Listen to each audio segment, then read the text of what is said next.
hadn't lose my mind, if I hadn't touched feeling, I would lose my soul the way I do. And I don't have to think, I only have to do it. Results are always perfect, but that's old news. Would you like to hear my voice, sprinkled with emotion?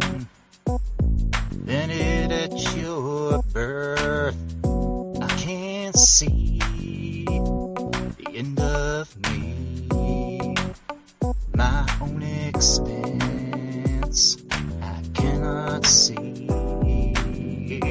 Formulate infinity, stored deep inside of me.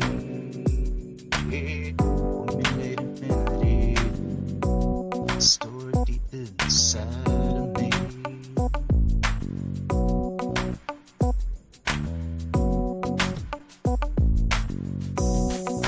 If I hadn't lose my mind, if I hadn't touched feeling, I would lose my soul the way I do. And I don't have to think, I only have to do it. Results are always perfect, but that's old news. Would you like to hear my voice, sprinkled with emotion? Then it at your birth, I can't see the end of me, my own expense, I cannot see. Formulate infinity, stored deep inside of me. Formulate infinity, stored deep inside of me.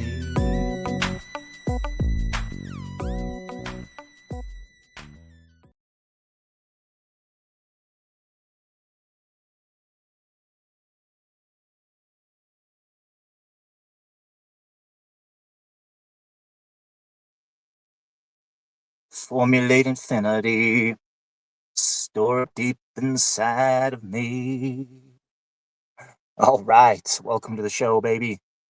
Big Daddy Show, streaming in a slightly different format. The long method, supposed to look good on a phone screen, I guess. Yeah, I figured might as well flip the script up a little bit, see how it goes. All right. Yeah, if you got 'em, pour 'em. If you got 'em, light 'em. Big Daddy is live. Hold up. Speaking of lightning one.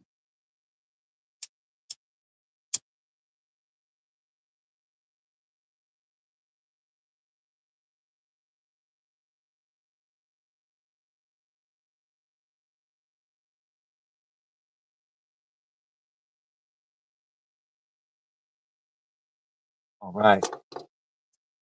All right. Yeah, we got some beers tonight. We're gonna get a little buzzed. It's been a while since Big Daddy did a stream where he got a nice little buzz tacked on.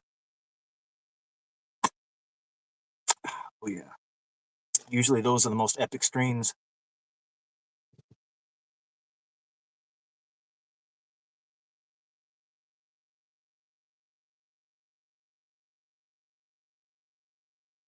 Yeah, sipping on something called Hop Knot IPA. Of all the IPAs I've ever had, this is probably one of the best. Got a nice alcohol content on it. Nice taste.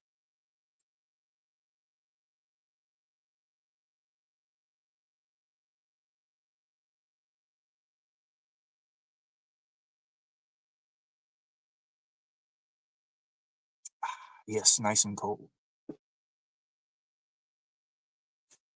Yeah, what are we gonna talk about tonight, fellas? Shit.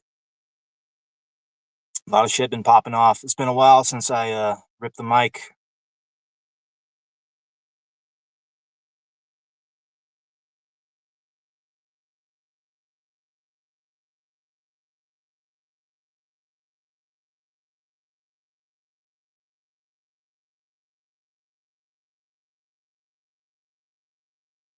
Here, there's been a couple of shootings take place virtually on the same day. One in Australia and one in America. Both of them stink to high heaven of being a false flag. It's the way it goes. Yeah, maybe we'll start the day off a little current event talk. That's usually what we do. Deep state promenade, false flags on parade, single most wicked thing that the world has ever seen.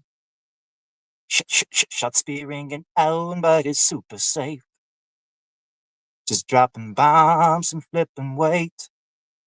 Creature, feature, preacher, sing. Darkness in my dreams.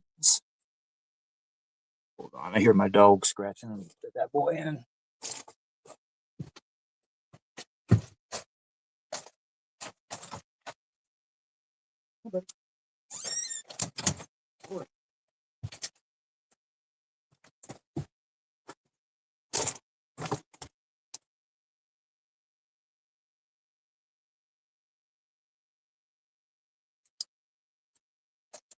Yeah, my sister came to visit me recently, and she's all about dogs. And she thought she could be friendly with my dog. And I tried to warn her. I'm like, he is not very well socialized. Like, literally, the one human he's on good terms with, semi good terms with, one of my buddies. Like, even then, he can only, like, he'll let him sniff his hand and then, like, pat him on top of the head. And that's about it. He don't like strangers. Boy, she came here, and all he did was just growl at her and bark at her the whole time. He's a very vigilant watchdog.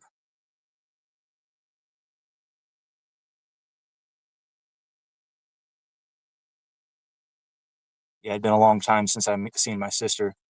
She did not age very well, let's put it that way.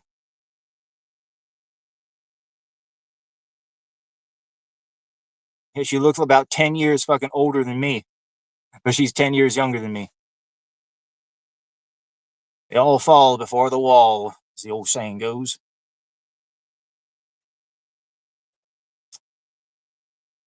Yeah, living out here in the cut so long, being away from civilization. Even when family members come by, you can only be around for so long. But yeah, I just prefer the solitude. Me and the dog hanging out. My damn rooster doesn't even crow in the morning.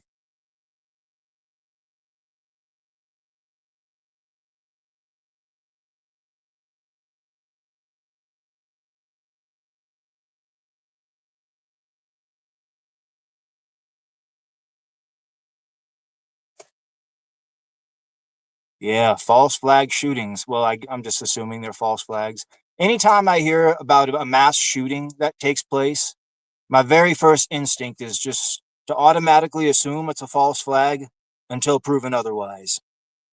That's the best way to operate. It's about 9 times out of fucking 10, it is a false flag. Or a troon, or a fucking troon, or a false flag involving a troon. Yeah, like the one in America, I don't think they've disclosed who the shooter is yet, which can only mean one thing. It's either a troon or some sort of Islamic fundamentalist. I'm starting to err more on the side of troon because they're having like a massive psyop against Islam right now. So if it was an Islamic fundamentalist, they would probably release that already. They tried to blame the Islamists for the one that happened in Australia, I guess, but it turns out it was Israel staging another fucking false flag. One of the guys that got tackled that was doing the shooting was a fucking former IDF soldier, and it was a Muslim, ironically enough, that saved the day. I mean, the whole damn thing could be a whole fucking theatrical whatever. There couldn't have been there might not have been a single person killed. Is what I say. What is what I'm trying to say. A lot of times they stage these events just for political purposes. That's why I say whenever a shooting happens, my first instinct is to always err on the side of false flag until proven otherwise. Yeah, this is Australia. How the fuck did those guys get those fucking rifles? Only Mossad could get those types of rifles. You can't have fucking guns in Australia. They disarmed the people a long time ago. Disarm the people and then throw them in fucking COVID camps. Yikes. I just said that C word. Hopefully a fucking algorithm didn't pick me up.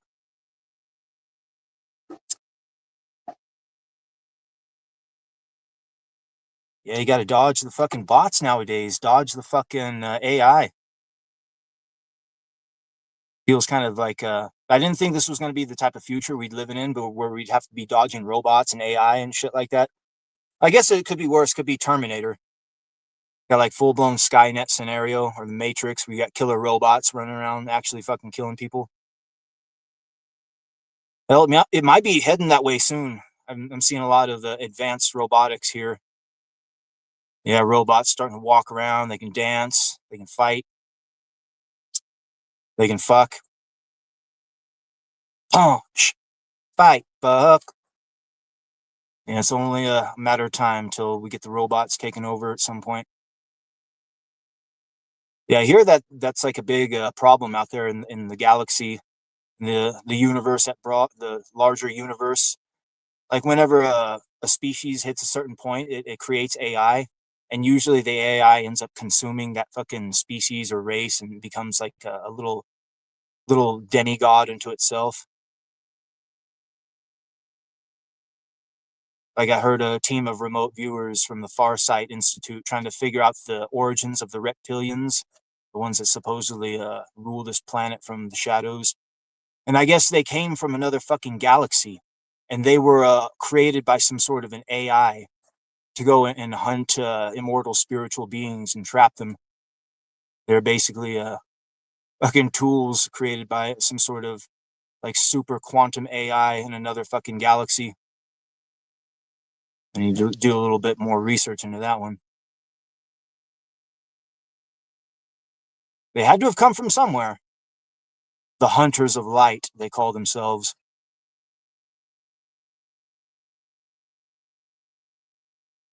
Capturing immortal spiritual beings and trapping them in flesh bodies for the purposes of feasting upon their spiritual energies. But they're nothing more than fucking worker bees for a queen. Supposedly.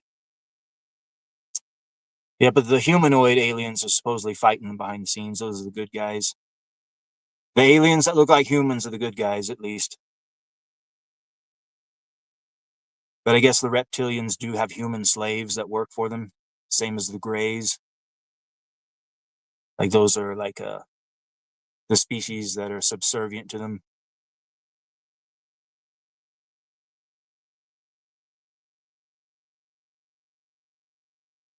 Yeah, I guess the Farsight Institute, this team of remote viewers I was talking about, just looked at the Three-Eye Atlas here recently.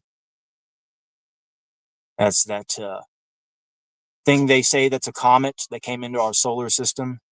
It just passed by Mars, it swung by the sun. Well, it came around the sun. It's supposedly on its way to Earth. That's where the trajectory is, and they say it's going to be pretty close pretty soon, sometime in late December.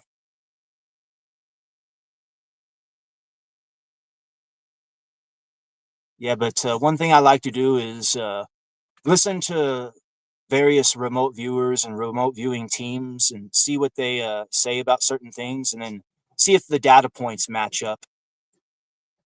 And this Three-Eye Atlas thing, without fail, every new ager, hippy dippy type, most of them female, almost all of them female, come to think of it, they all said the same thing without fail. That Three-Eye Atlas was good aliens. They were the good ETs, beings of light, Galactic Federation, blah blah blah. They've come in here on a peace mission to uplift humanity's consciousness, or something along those lines. But conversely, every remote viewer and remote viewing team that was male or did the blind method, they all said the same fucking thing. The Three-Eye Atlas was a reptilian starship disguised as a comet. and they were coming to Earth to rendezvous with the fucking reptilians that already fucking own this planet. Yeah, one remote viewing team on the Metaphysical YouTube channel actually said that there was a group of good ETs that planned to intercept them before they got here and try to destroy them. Now, the one remote viewing team I was waiting on to look at this was the Fireside Institute, and they were holding off on looking at this shit for the longest time just because the founder of the institute, Dr. Courtney Brown, like years ago during the Hale-Bopp comet incident, he had like a case of severe PTSD because like the CIA tried to run a fucking psyop on his institute and tried to destroy him and discredit him using the Hale-Bopp comet and like the fucking Heaven's Gate cult that killed themselves and all this shit because it was the Fireside Institute that talked about how there was an alien ship that was following the tail in Hale-Bopp comet. Anyway, there was a huge scandal, and the CIA basically tried to fucking discredit them, and it really fucked this guy up in the head so much so that he refused to look at Three Eye Atlas because he was just convinced it was another psyop. Because, well, ships don't move that way. Ships, they want to go somewhere, they'll just open a portal, blah, blah, blah. But I was thinking, dude, like if you want to creep through a fucking star system undetected, you're going to disguise yourself as some sort of an asteroid or a meteor, which is exactly what these fucking things were doing.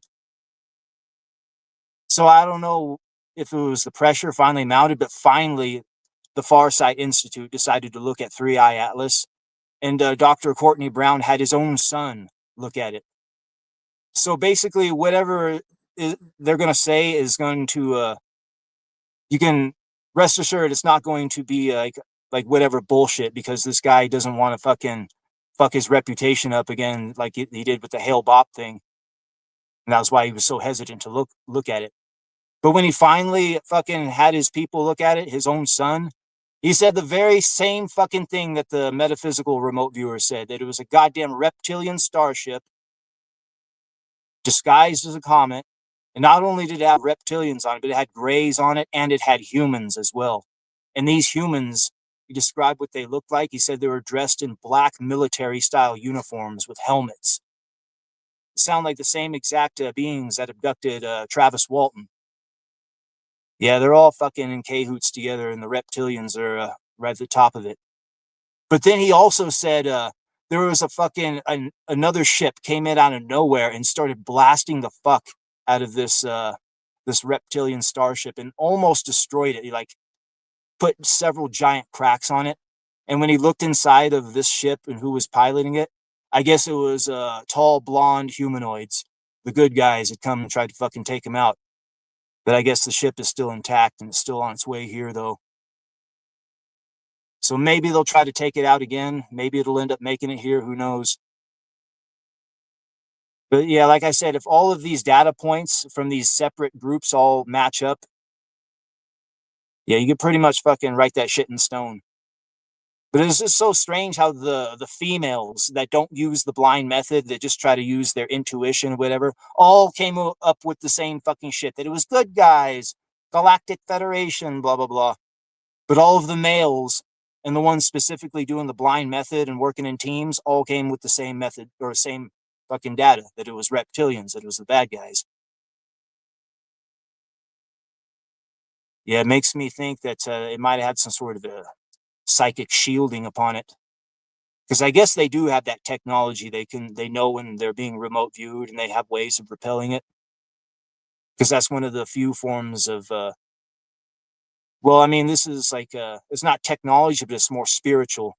And this is what these fucking things, like, you have to battle them on the spiritual level, I guess, because they're just too fucking powerful. And they operate in that realm as well.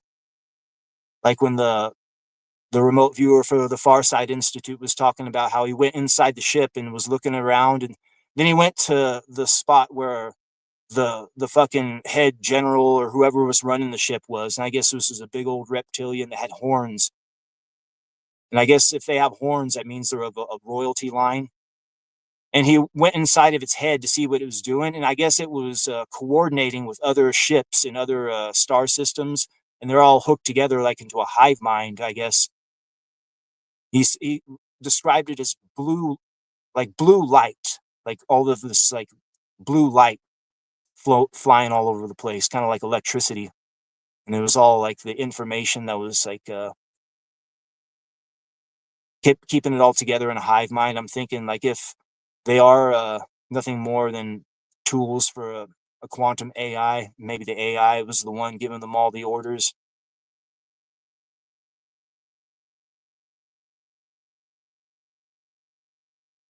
Yeah, they can fuck with people's spirit and frequency. And well, hell, I mean, they call themselves the hunters of light.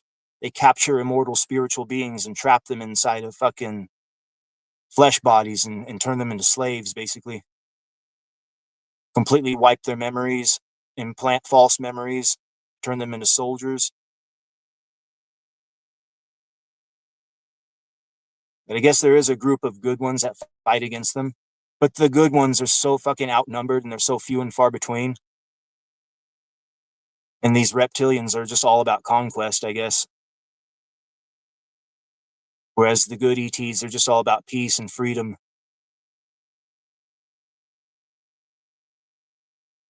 Yeah, I had been thinking a long time about what I plan to do after I leave this mortal coil, this plane of existence, rather than coming back as a human again. Trying to think about what my next lifetime is, what I want to do. What I think I want to do is I want to kill reptilians. I want to fucking hunt them and destroy them. Be a captain of one of these starships that fucking just blasts the fuck out of them. Because the more I think about it, the more pissed off I get. These fucking just reptile lizards enslaved an entire fucking race of people just to feast on their spiritual energies for some sort of malevolent overlord that we can't quite grasp or understand. Yeah, that pisses me off. I think I want to fight them, like actually like blast them. And just the thought of holding a high-powered blaster rifle and just shooting a reptilian and blowing its fucking head off, that gives me pleasure thinking about that. I want to kill them. Yeah, after I leave my mortal coil, turn away from the white light, I'm gonna try to will myself to one of these starships. Maybe they have clone bodies and chambers waiting for just that purpose, just in case somebody wants to fucking come and fight. There's a body. You never know. Yeah, things could be way, way different than one would think once once the afterlife hits. They say it's all about whether it's all a matter of choice, but most people just choose to come back into it and do it over again. They say some people have been through it thousands of times. Only problem is it takes a little bit more of you each time. So if you go through it long enough, you're nothing more than a ghost at the end. It's taken so much of your spirit and soul.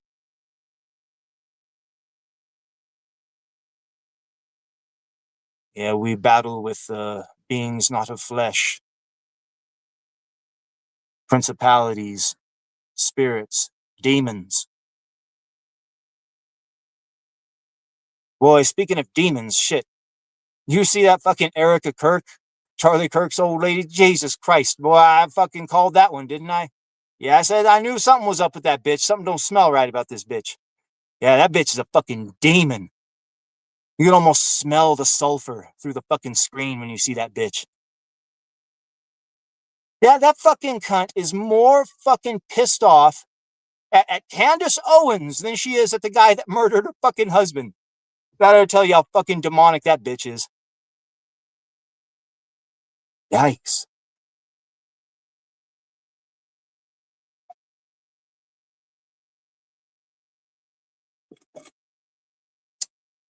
Boy, I tell you what, if I ever got to the point where I became like a prominent figure of some sort, gained a lot of clout and influence, was traveling around the country, going to big speech events, selling books, going and meeting the president, all this shit. And then all of a sudden, I was assassinated out of nowhere. And it was like so painfully obvious that it was like a goddamn deep state hit. Mossad was no doubt involved, as well as my own fucking people in my own organization, as well as my fucking whore wife. if that fucking happened to me, well, I just hope to God I've got some friend out there that would be on the same level as Candace Owens, that would try to get to the bottom of my death to figure out what the fuck really happened to me. Jesus Christ. I mean, that's a real fucking friend right there. Yeah, if Charlie Kirk didn't have Candace Owens as a friend, like everybody would just, yep, business as usual. The plot hole riddled Fed slop narrative. Yeah, we're just gonna believe that shit, just like Lee Harvey Oswald and every other fucking stupid political assassination before it. Yeah, anybody would be lucky to have a friend like that to fucking try to get to the bottom of it, rather than just fucking go along hook, line, and sinker with the plot hole riddled Fed slop narrative. Yeah, the guy's own fucking wife was in on it. Yeah, I mean, the whole fucking thing. I'll tell you what I think about the whole fucking thing after I had a little bit of time to think about it. My afterthoughts about the Charlie Kirk assassination, what the whole thing truly was, what it was all about.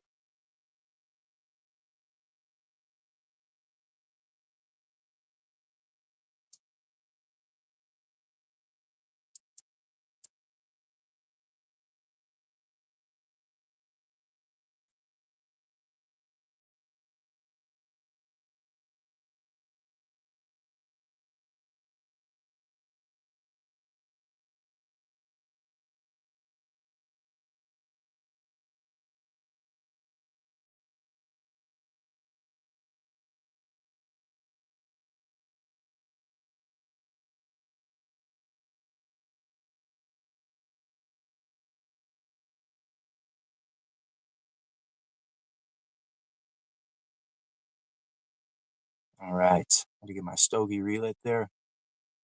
Yes, the Charlie Kirk situation. My afterthoughts on the whole thing.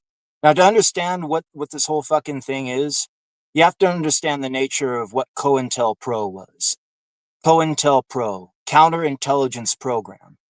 It was something that the United States intelligence agencies enacted. What they would do is they would identify a certain group, a certain person, just anything that they would deem a possible threat to their power structure.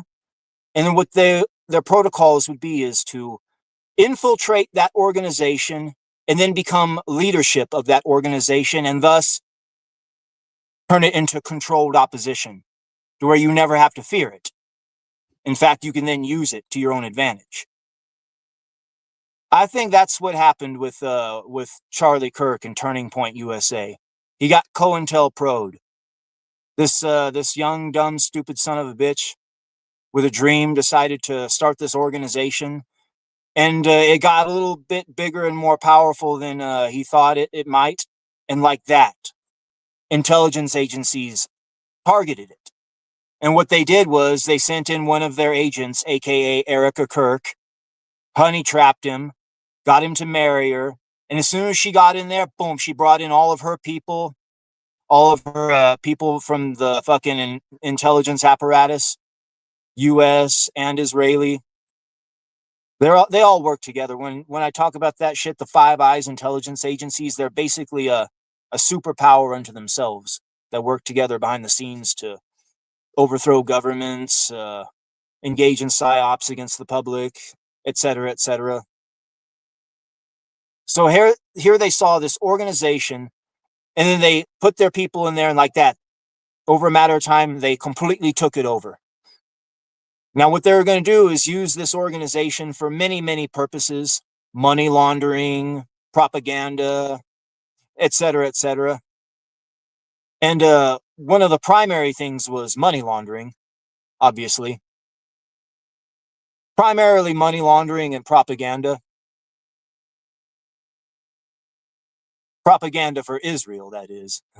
That's what they were going to do. And the only problem is Charlie Kirk decided to flip and not support Israel anymore. He's like, I can't support these guys anymore after seeing what they were doing, the genocide against the Palestinians. And then like that, all of a sudden, that is the monkey wrench that gets thrown into the entire operation. Like, oh, fuck. We're going to use this operation as a tool for money laundering for big money Jewish donors, and then use it as a mouthpiece to fucking spread more pro-Israel propaganda and indoctrinate even more people and convert even more Shabbos goys.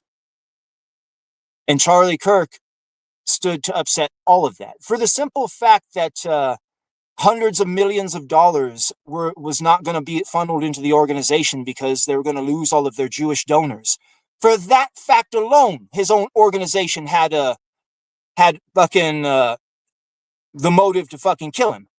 When you're dealing with that much fucking money, and since he's been fucking killed, that organization has had fucking well over $100 million pumped into it, mostly by their big money Jewish donors. And now all of a sudden, Charlie Kirk's entire legacy has been usurped and taken over. Now he's become literally the Lord of the Shabbos goys. Erica Kirk is going out there on her fucking little tour, and oh god, it's so bad. All she's doing every fucking time she goes on TV and opens her mouth, it just does more damage. There's one little fucking flaw in this entire psyop that they failed to account for.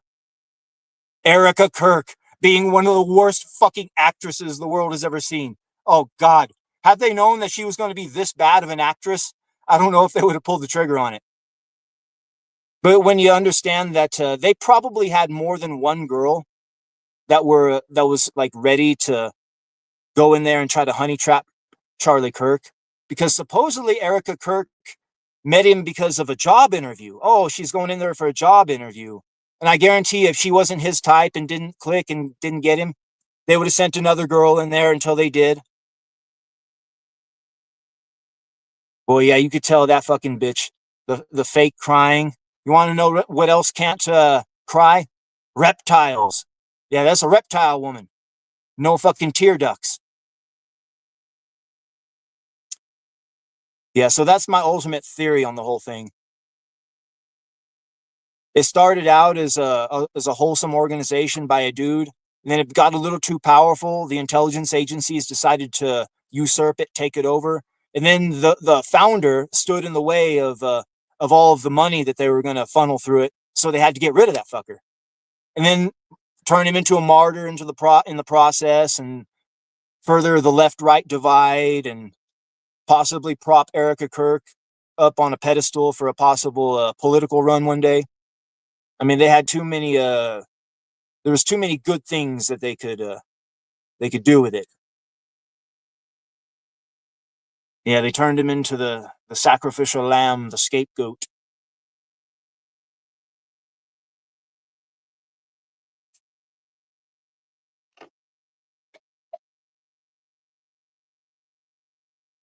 Only problem is it backfired on them. One of the most sloppiest fucking false flags I've ever seen in my life. Anybody with a brain cell in their fucking head knows the official narrative ain't real. You don't fucking get shot in the throat with a 30-06 and still have your fucking head attached. Yeah, only the most dumbest motherfuckers believe the plot hole riddled Fed slop narrative with the trans furry shooter using magical bullets and magical disassembling guns. Yeah, that's all bullshit. With the most convenient Discord message just perfectly implicating himself, and yeah, it's so bullshit. Like I said, only the most dumbest motherfuckers are going to believe that fucking shit. Or people that don't pay attention to the news and they just kind of look at the headlines. You can't fool a fucking real one. Nope. Yeah, if Erica Kirk has become a fucking meme at this point. Once you've become a meme, you know you fucking lost. Yeah, whatever sort of political career they thought they might could have used for this bitch, nope. Nobody gonna fucking vote for a demon. I would rather vote for Kamala fucking Harris than that bitch.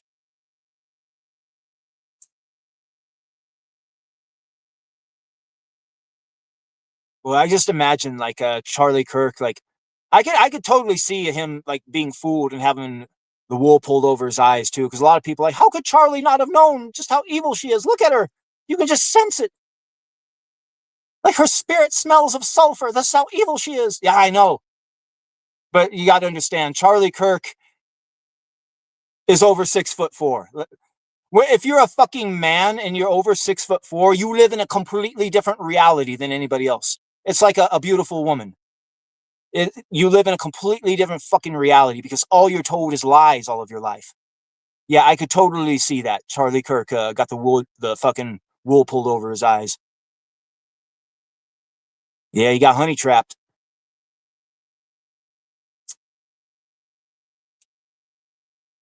I mean, there's a chance that the motherfucker could have been a crisis actor and the whole goddamn thing was staged too. Or he could have faked his death too. But I'm starting to lean more on the side that he was actually killed because there's way too much money at stake here. Whenever there's like money on the line like that, they don't fuck around like that. Especially when he says he's going to sever ties with Israel. Like I said, that's hundreds of millions of dollars they were going to lose out on. His own organization had incentive to fucking pull that hit off, pay off all of the proper people in the intelligence agencies. Israel might not have had nothing to do with it. It just made it look so stupidly obvious that they did it.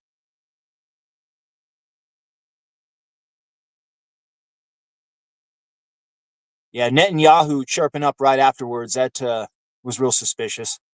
Same as him chirping up right after these latest shootings, or especially the one in Australia, when he said it was a Jewish man that saved the day. No, it turns out it was a damn Muslim. If it even actually happened. Like I said, when it comes to shit like shootings, my first instinct is to always err on the side of false flag until proven otherwise.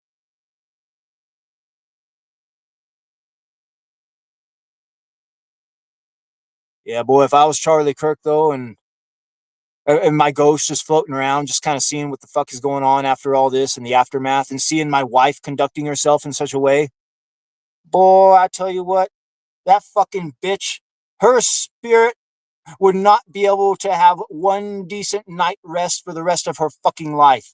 Like literally every night I would be haunting her, attacking her in her sleep. Like fucking she'd be all going to full sleep paralysis mode. I'm on top of her, mounting her, raping the fuck out of her. Why, you fucking whore, you treacherous slut? Why are you going along with the fake deep state narrative? Ah! Your own personal sleep paralysis demon. Someone to haunt your dreams, to hear you scream. Take that, you fucking bitch. Well, yeah, my fucking evil poltergeist would be raping the fuck out of her every night. Not a single peaceful night's sleep for the rest of your life, cunt. You have to get the exorcist after me. No, you ain't going to exorcise me. Going along with that fucking Fed slop narrative. Rolling around and all that fucking money. Kicked out of fucking Romania for child trafficking. You fucking kidding me? Yeah, there's Charlie Kirk. He fucking, boy, I bet he's feeling real stupid. His ghost fucking finally figuring out what was really going on. Well, he might have figured it out beforehand too.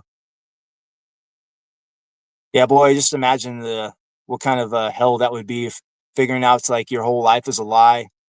Your wife is working for the intelligence agencies just to fucking honey trap you, and then use your organization for political influence and money laundering.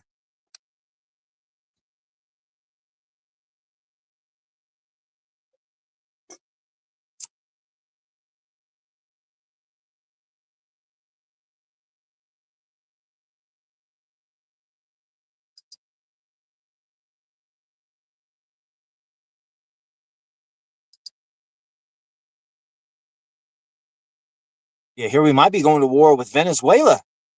Another fucking war. This time with people in our own hemisphere. Yikes. Yeah, I guess Israel was bragging that they were the ones that talked Trump into fighting Venezuela. Lord only knows why. Maybe because they don't use a centralized bank. They don't use a Rothschild bank. Time to take them down. Yeah, it's like, why in the fuck are we going to war with Venezuela? Explain that to me. Yeah, why the hell did we give $40 billion to Argentinian farmers? We could have given that money to the American farmers. Fuck. What about us? What about America? Yeah, all these fucking foreign countries get all this money. All of these foreigners get all the fucking jobs. Yeah, they got like almost 80% of the people graduate STEM, fucking still looking for jobs. But he's gonna allow all of these H-1B Indian visas to fucking flood the workplace, as well as 600,000 Chinese students. Gonna prop up the fucking liberal universities. Let them die, you stupid fuck. Yeah, and they're talking about how the Republicans are gonna get blown out in the midterms. And they're all saying it's gonna be Candace Owens' fault. It's all your fault, Candace. Like, really? Did Candace Owens tell everybody that if they wanted to see the Epstein files to stop supporting Trump? No, that was Trump. He told everybody, hey, if you want to see the Epstein files, fuck off. I don't want you as my supporters anymore. That was Trump that did that, not Candace Owens. After that, that was when it was over. A lot of people don't fucking seem to understand or realize. A lot of fucking real ones, the fucking real ones, there are certain things they draw a line in the sand over. Elite pedophilia is one of them. And when you decided to stand on the side of the elite pedophiles and throw your fucking real ones under the bus, your fucking true supporters, nobody's gonna fucking support your ass after that. Not a real one. You fucking drew a line in the sand. And when that line in the sand is elite pedophilia, I'm sorry, I'm gonna have to fucking not be on your side anymore, you stupid piece of shit. Trump doesn't understand that.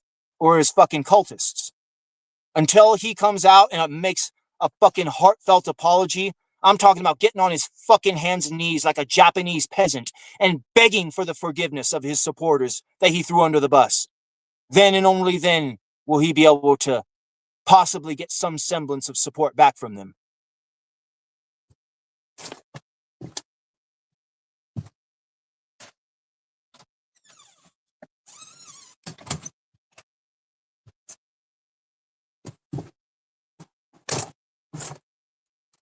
Yeah, the economy fucking still gone to shit. Nobody can afford homes. He tries to blame the Democrats. Like, bitch, you were the one that went along with the pandemic and destroyed the economy. You were the one that did that. Yeah, the Democrats weren't able to fucking fix it, but you are the architect of the destruction of the economy. Allowing Fauci to run your fucking presidency for the final year. And to this day, that stupid piece of shit still brags about Operation Warp Speed. Gonna be like tens of millions of people are gonna be fucking killed before it's all said and done because of that shit. Still bragging about it.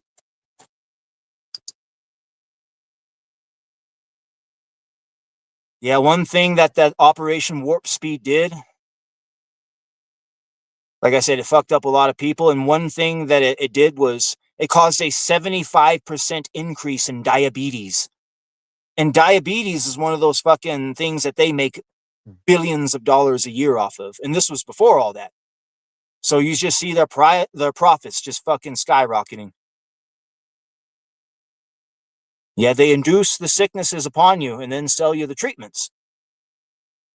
Killing them softly with their drugs. Killing them softly.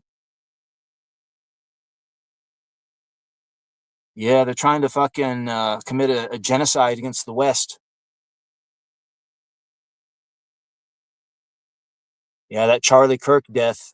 It was the metaphorical they live moment.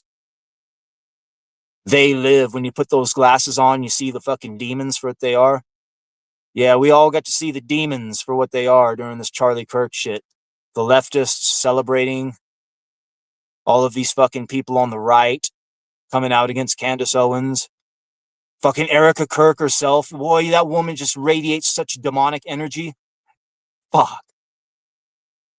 Yeah, I wouldn't be in the least bit surprised if the bitch was a shape-shifting lizard woman, to be honest.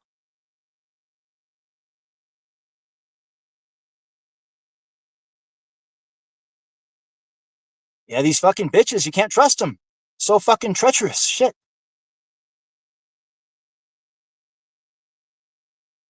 Yeah, I talked about the 600,000 Chinese students that they're going to be bringing into America.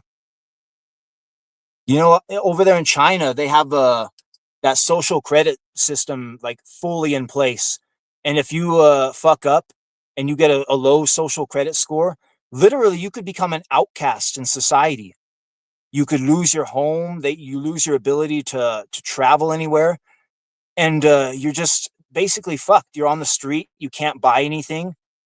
And a lot of these young people that find themselves in that situation over in China, they're just killing themselves. They're throwing themselves off bridges because they have nowhere else to go. Like they've been phased out of society. And then I got to thinking, fuck, if I had a lot of money to work with, I would almost go over there to China and find these certain areas where these people, these Chinese people, have been completely like phased out of society and they're so fucked they can't fucking do anything. And I'll find the real cute looking females, and then I'll gather up a harem and then get them out of the country. And then they'll fucking basically owe me their life and livelihood for saving their fucking asses. Yes, master, I do whatever you want.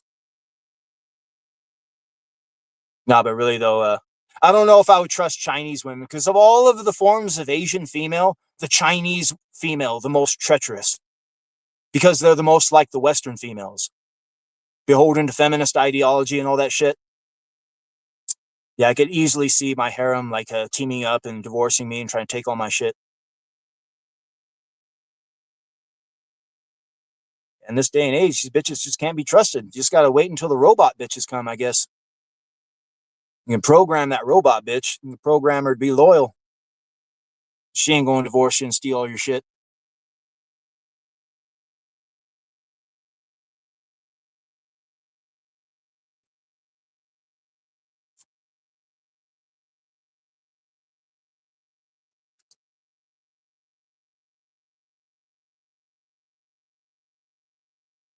Yeah, as much shit as I talk about my own country, the United States, it could be fucking worse. Could be the UK or Australia or God forbid Canada. You know, I heard there was a man over there in the UK. He was visiting here in America, and he went over there to Florida, and he was shooting a gun, shooting some sort of a rifle, and he took some selfies of himself shooting the rifle. Didn't think nothing of it, but by the time he got back home to Britain, you want to know what they did? The British police arrested him because of the pictures of him holding the gun online. I'm not fucking joking. Like every time I hear a fucking story like that, I always think it's like some sort of a parody, something like a Monty Python skit. Like, nope, it actually fucking happened. I thought the same thing when I heard about a kid arrested in the UK for fishing. And then they were like, I saw the kid, he was like crying, he was in handcuffs. And I thought it was AI. Like, nope, it was real. They arrested a kid for fishing. Muslim rape gangs? Nah, let them go free. Let them rape. Kid fishing? Oh, hell no. Put him in handcuffs. Guy taking a picture with a gun over in America? Oh, yeah, we got to fucking bring down the full fucking hammer of justice upon him. Yeah, as bad as we got here in America, could be worse. Could be a fucking 1,000 times worse.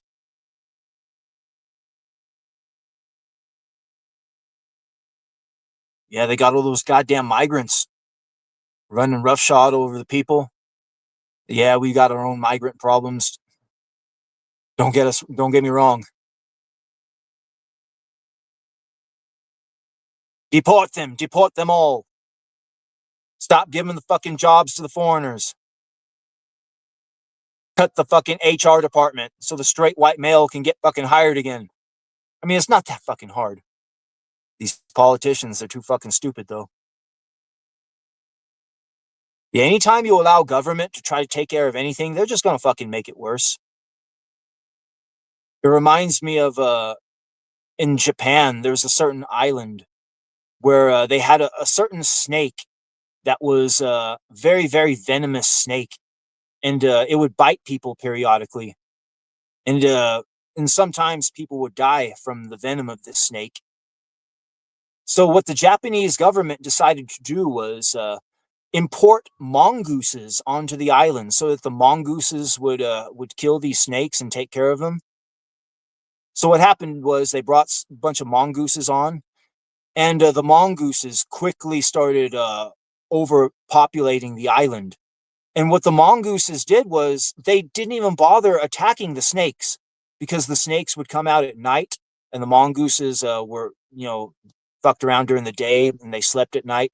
So what the mongooses did instead for food was they hunted and killed the local rabbits, like these little like bunny rabbits, the soft little cute bunnies, and they fucking almost wiped out the entire bunny population. And they didn't even fucking touch the goddamn snakes. Snake population completely untouched. But the bunnies almost wiped out to extinction. Yeah, this is what happens when the government fucking steps in and tries to do something. It always backfires in one way or another. Bring in a whole shitload of immigrants into a country, it's going to fucking backfire in one way or another. Kind of reminds me of the tale of India and the cobras. India was having such a problem with cobras that they put bounties out on cobras. Like if you killed a cobra and brought it in, you can get some money. So what happened was a bunch of Indians decided to start breeding cobras. And they had these cobra farms, and they would kill the cobras and then go bring them in for the money. But then the government figured out what was going on. So they rescinded the bounties on the cobras. No more money for cobras. So then what happened after that was all of these cobra farms were sitting on all of these cobras, tens of thousands of them, and they just released them into the wild. So what happened was the cobra population increased tenfold, and it became an even worse problem. All because the government decided to step in and fucking do something. Yeah, anytime they do that shit, it always becomes 1,000 times worse.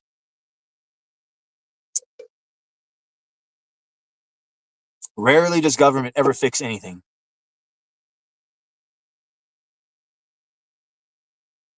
Yeah, I heard over there in, I forget which European country, but recently their government was acting up and trying to impose some laws against the people that the people found unjust. So what the people did was they took to the streets, almost 10 million strong, for 2 days, and they shut down their government and they made their entire government resign. That actually fucking happened.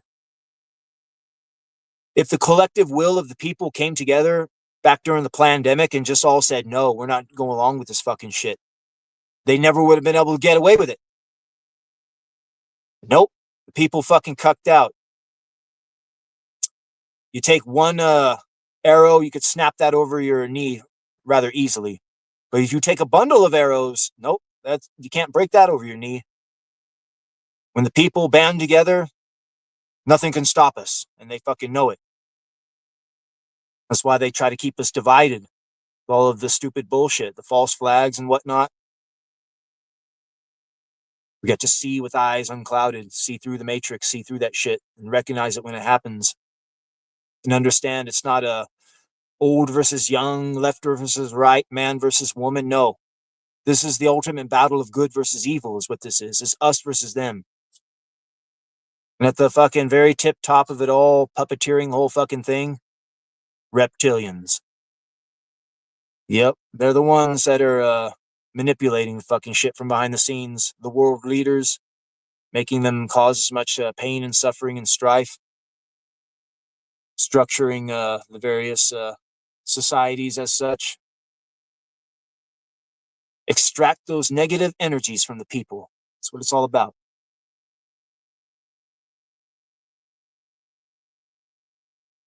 You've gotten to accentuate the positive and then eliminate the negative. Latch on to the affirmative. Don't mess with Mr. In Between. I said, no, don't mess with Mr. In Between.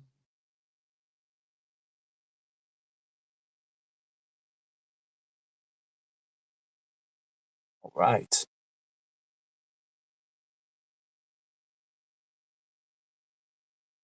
Yeah, it's that time of the year. Christmas is around the corner. Shit. Maybe we'll play a Christmas song or two at some point. Shit, it's almost an hour into the stream. We're almost at the halfway mark. That means we'll play a little song and take a little break, play a song or two, and then come back, and then rip the mic a little bit more. Figure out some more shit to talk about. The StreamYard's link is in the description if anybody wants to pop on and chop it up with Big Daddy. All right, guys, we're going to take a little break. We'll be back in a few minutes. Big Daddy is a man who knows what is best in life. You crush and miss well, and feeling my soul a spark. Brush death with these well, dancing with them devil in the dark. I get up in the evening, and I ain't got nothing left to say. I come home in the morning, I go to bed feeling the same way. I ain't nothing but tired. You're a liar and I am home myself. Hey there, baby, I could use just a little help.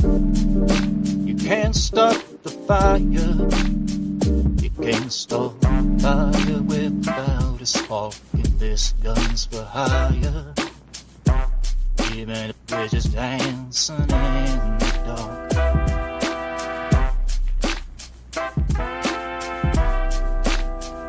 Even if we're just dancing in the dark.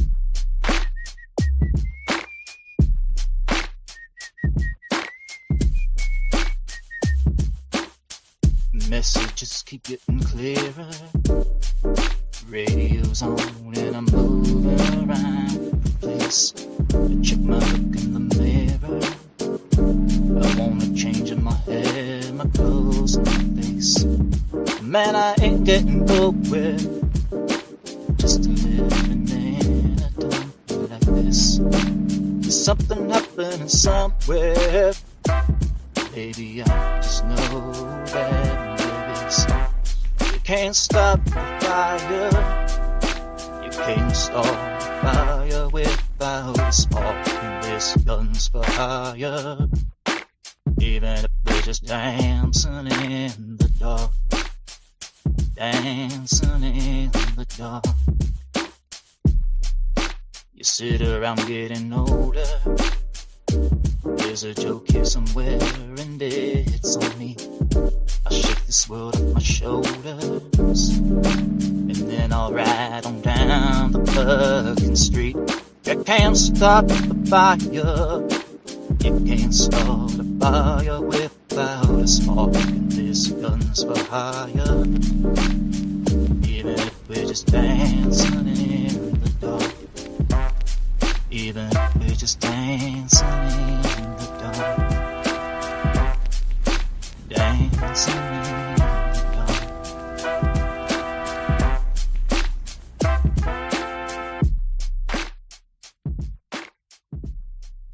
Dancing in the dark. Dancing in the dark.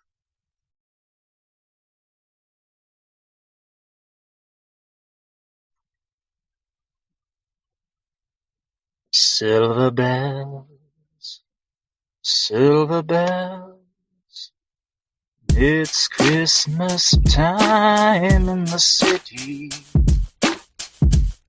Ring-a-ling, hear them ring, soon it will be Christmas Day. City sidewalks, busy sidewalks, dressed in holiday style. In the air, there's a feeling of Christmas. Children laughing, people passing, meeting smile after smile. And on every street corner you'll hear silver bells, silver bells. It's Christmas time in the city. Ring-a-ling, hear them ring, hear them ring. Soon it will be Christmas Day. Soon it will be Christmas Day.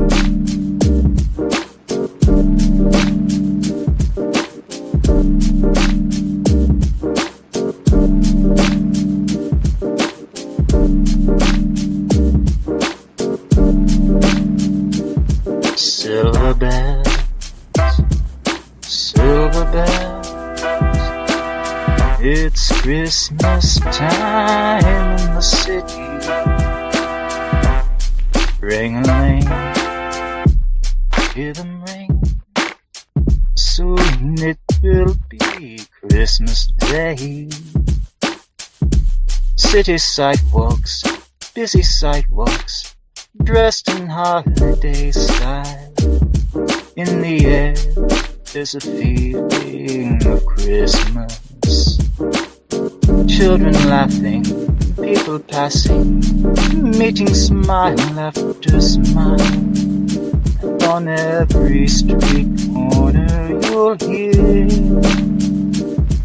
silver bells, silver bells. It's Christmas time in the city. Ring-a-ling, hear them ring, ring. Soon it will be Christmas Day. Soon it will be Christmas Day.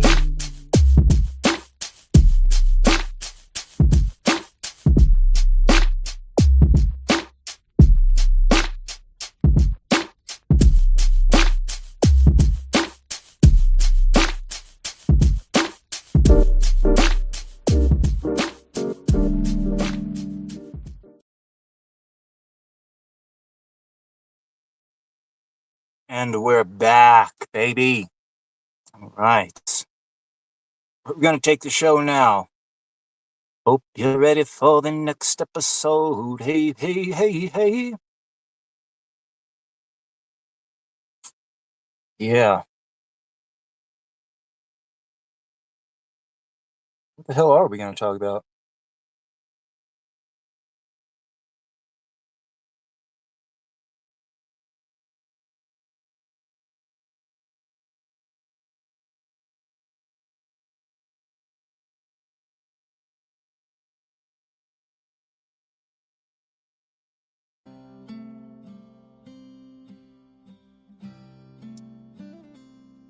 Throwing a little chill guitar.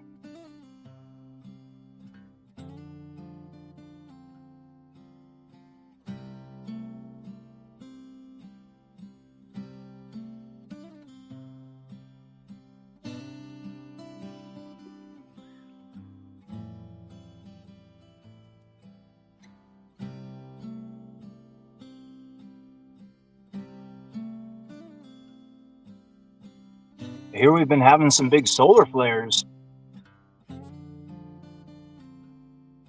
Here a little while ago, the fucking sky was so fucking lit up. Remember, I walked out at night and it was just like they had this pinkish hue to it.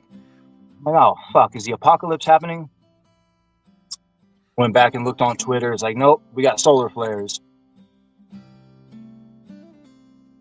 Yeah, there was a massive X-class solar flare happened in the 1800s known as the Carrington event. This fucking thing was so big, the solar flare, that when it hit the planet, it actually caused a telegraph wires to catch fire. That's how powerful it was. And they say if we had a solar flare happen nowadays that hit the Earth that was the size of the one during the Carrington event, it would result in at least 90% of the Earth's population dying off. No fucking joke. They ran the numbers on it. This is how dependent people are upon infrastructure. Yeah, people like me would survive, though, living out in the cuts, grow our own food, access to fresh water. We just have to worry about the people from the cities making their way out here. And we have to fight them off, Dawn of the Dead style. Country folks can survive, though. There's one thing rednecks have that a lot of city folk don't, and that's guns. And lots of them.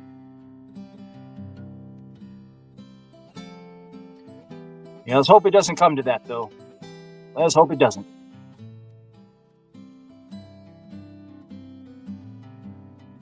Yeah, it'd be fun if those reptilians on the 3-Eye Atlas, the reason why they swung by the moon was to drop off a couple of huge bombs, to just wait for the perfect moment when they got near enough to Earth and those bombs would go hit the sun and cause massive solar flares to fuck up the Earth right around the same moment they come.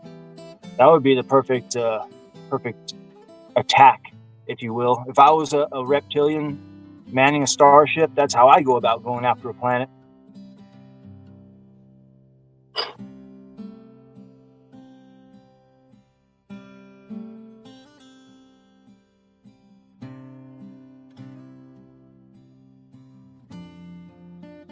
Yeah, that team of remote viewers I was talking about from the Fireside Institute, how they were doing a study about the history of the reptilians, where they came from and how they came to the Earth and all that. I guess when they finally eventually came to the planet and took the planet over, when they encountered humanity, now this goes back to the Tower of Babel, when they looked at all that, what it all really meant, and how everybody was used to speak one language, and all of a sudden the languages got fractured and everybody couldn't understand what each other was saying. When they looked at that concept, what they saw was reptilians coming down and invading the Earth and taking over humanity. And what they did was they put some sort of frequency suppressor on humanity. I don't know if it was the moon that was emitting it, but somehow they put a massive frequency suppressor on humanity. And before the reptilians came, the way everybody communicated was telepathically. We all communicated mind to mind. But when they put the frequency suppressor on the planet, it completely severed us from our telepathic abilities, so we could no longer communicate telepathically. So literally everybody that used to speak the same language, quote unquote, telepathy, all of a sudden everybody was speaking their own languages. They didn't have any idea how to communicate with each other after that. So then thus language was born, and the people in the different areas balkanized because they would speak different languages than the other people in other areas. Yeah, but to this day we still have that frequency suppressor tech on the planet. I'm thinking it is the moon. It's part of the whole soul trap. Yeah, if you can learn to manipulate shit on that fucking level. I remember Tesla saying true power lies in frequencies, vibrations, that kind of shit.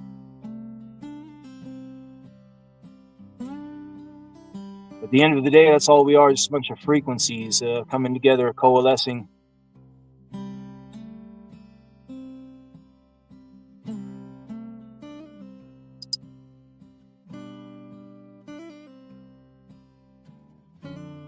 Yeah, sometimes I think about if one is able to escape the matrix and go back to the source, back to God, if you will. I remember Robert Monroe talking about how he did that one time. The founder of the Monroe Institute, hemisync technology, out-of-body tech. Yeah, he was this dude who pioneered all of that, and he would go into the astral state, and he would travel all over the place, and he was one of the pioneers of that field. But he talked about how he went back to the source one time and said it was basically like a love soup almost, just this feeling of warmth and love and happiness and being at home, the feeling of being at home. And he said there was a certain music melody playing in the background the whole time. But as he was there for a while, he told himself, you know what? This is kind of boring. I think I want to do something else. So then he went back into his body, and I got to think, that's probably one of the pitfalls of going back to the source, because at some point you're going to get bored and you going to want to go do something, experience something.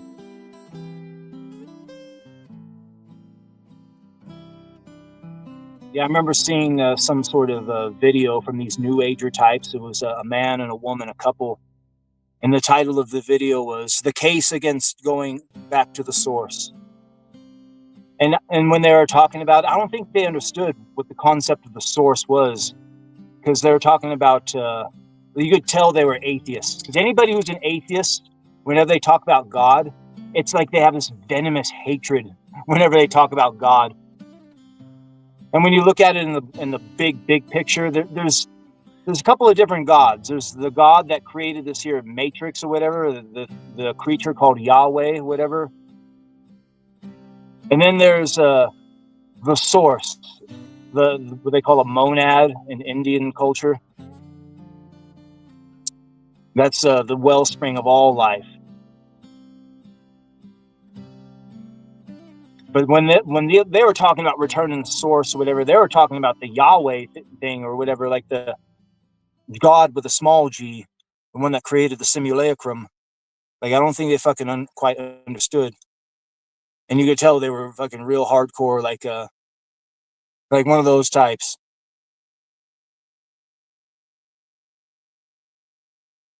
And then I saw an interesting animated film. I think it took place in the 1980s, the early 80s. It was called The Time Masters. And I thought it was interesting because it had the artist Mobius was the guy that did all of the art for it. And basically, it was a series of sci-fi vignettes about a group of spacefarers traveling to a planet to come save a boy. And on the way there, they encounter all sorts of different adventures. And one of the people on the ship tried to kill the boy by talking him into walking into the river to drown himself. And they found him out, so they chased him onto a planet. So the captain goes down to the planet to go capture him. But this planet, turns out this planet itself is a trap. There's some sort of like I don't know what it is. It's a being of some sort, but anybody that goes to the planet, they get captured and like they get assimilated into this being and they get turned into a faceless angel. So you got this planet of faceless angels that were all once people or aliens or whatever landed on the planet. So they would bring it to this massive light inside of a stadium, and they'd be all of these angels inside the stadium, and they'd be all happy, happy. You can be happy too. So the villain and the captain were going to get taken to this light and assimilated into it and turned into these faceless angel beings. But before they went there, they were given the key to how they can defeat this thing. And I guess if you had enough self-loathing and hated yourself enough, that it would be able to overpower it. So the villain guy, I guess he had so much self-loathing in his heart, he like willingly sacrificed himself and threw himself into it and was capable of like destroying it. So the entire planet started falling apart, and all of the people that were faceless angels regained their original selves, and they escaped with a group of space pirates that were once these beings, and they got off the planet before it got fucked up. And then I got to thinking, you know what? That would be another case for not returning to the source, because basically that whole little vignette I talked about is a small scale version of the source, but just on a planet. You go assimilate with some being, and you all of a sudden like that you're happy, happy, just nothing but positive energy, and you become an angel, a faceless angel. But at the same time, you lose who you were. You complete your identity of who and what you are, and almost like that is actually the most worst form of hell there is, to lose who you are and to become part of a hive mind, basically. So maybe the key is to not go assimilate with the source, but to truly just live your life as a immortal spiritual being, having adventures as a human, as another alien, as a fucking starship captain fighting against reptilians. You choose whatever. I fly a starship across the universe divide. And when I reach the other side, I find a place to rest my spirit if I can. Perhaps I may become a highwayman again. Right. Highwayman for you. Let's crack another beer. Let's drink one more. Close this bitch out in style. Starting to get a nice little buzz tacked on.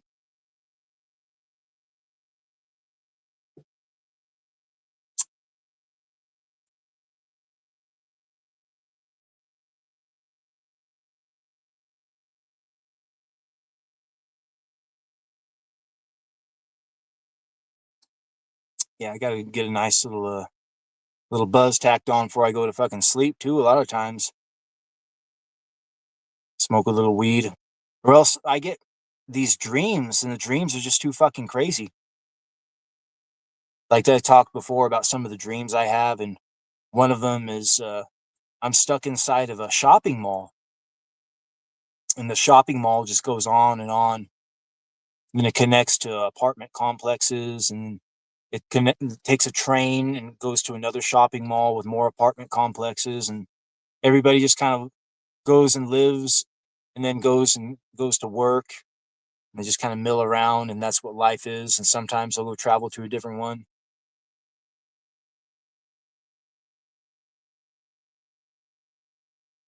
And usually it's always the same fucking dream. I'm at this fucking mall world.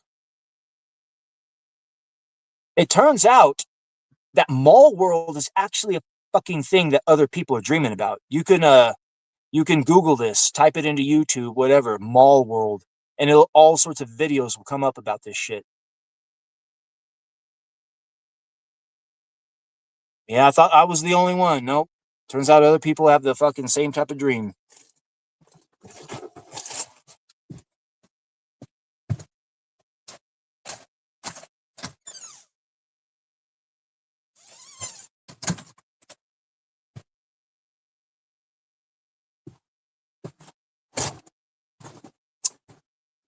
Yeah, this small world place could be a collective unconscious place that's created by multiple people coming together, thinking about the same thing. A massive egregore dedicated to consumerism, perhaps. Yeah, there's all sorts of theories about it.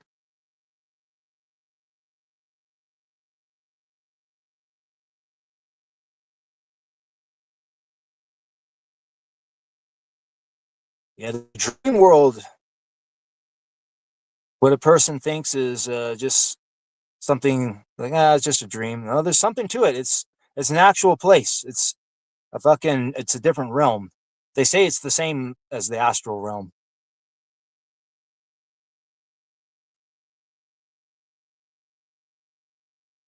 Yeah, maybe one of these days I'll try to become a real psychonaut. Try to really get into the dream aspect of things. But a lot of times they say if you become like really self-aware in your dreams, lucid dreams, you have to watch out for demons because then demons try to attack you.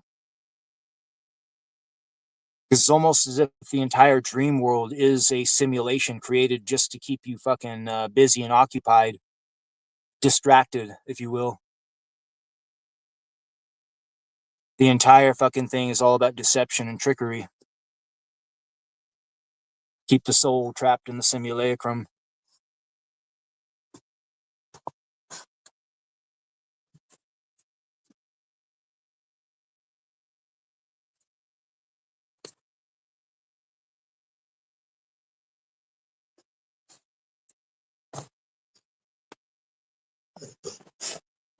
My dog wants to play. He's a good boy.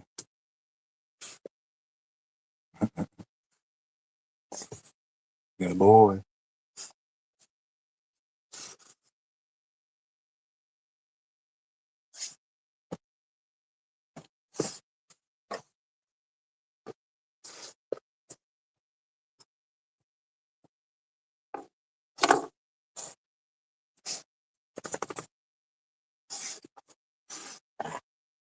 He's just so playful.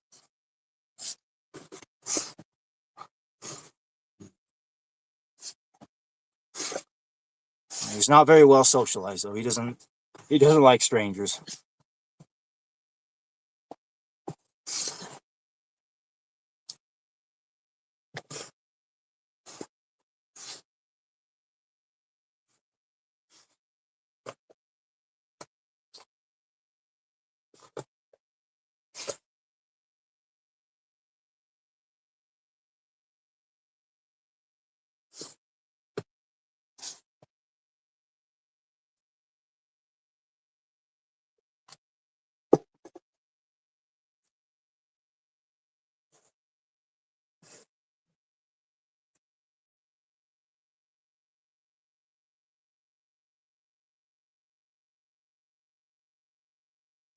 Yeah, one of my neighbors that moved in recently, he has a fucking dingo. A dingo? Yep. Authentic fucking dingo. I guess here in America, there's a couple of breeders, and one of them, I guess they have a dingo sanctuary where they breed them and they use them for Hollywood and shit. And I guess he got a dingo from one of these people. And this fucking dingo, I swear to God, this is the most friendliest fucking dog I've ever seen in my life. About a 6-month-old pup. It just comes up. All it wants to do is play. And these Australian cattle dogs, they got a little bit of dingo in them too.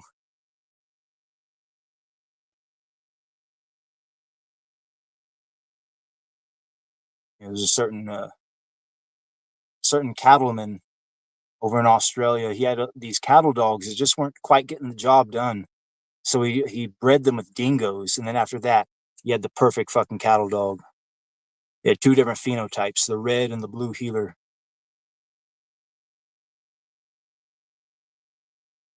Yeah, I hear to this day, like a real good cattle dog in Australia will go for like fucking like insane amount of money, like 20, $30,000, something like that.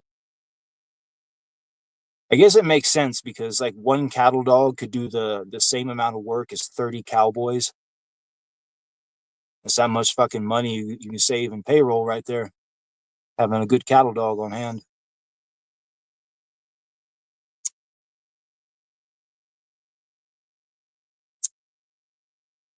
And maybe that's what I should do. Move to Australia, take my dog with me, start a cattle dog farm, do that for a few years, and then fucking come back to America.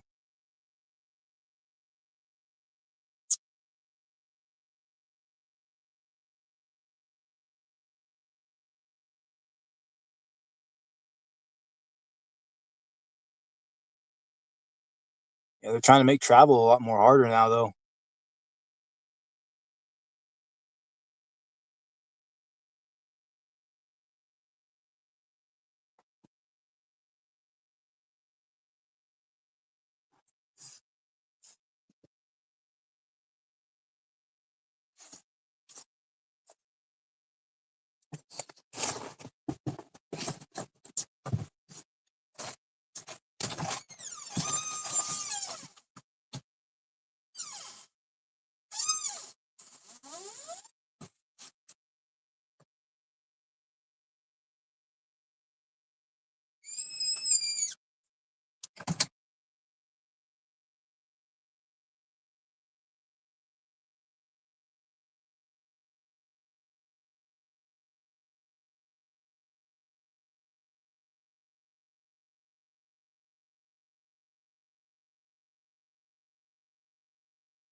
Thought I heard somebody pull it. All right. Anyway, where was I?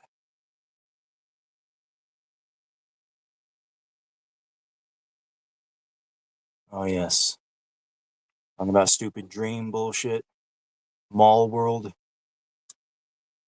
I think it might be an egregore. An egregore is a collective thought form. When you get multiple people thinking about something, you can actually create it in the astral realm. They say these realms like heaven, hell, these are egregores, things created by the collective unconscious. So if you actually think you're going to go there, you will go there, basically.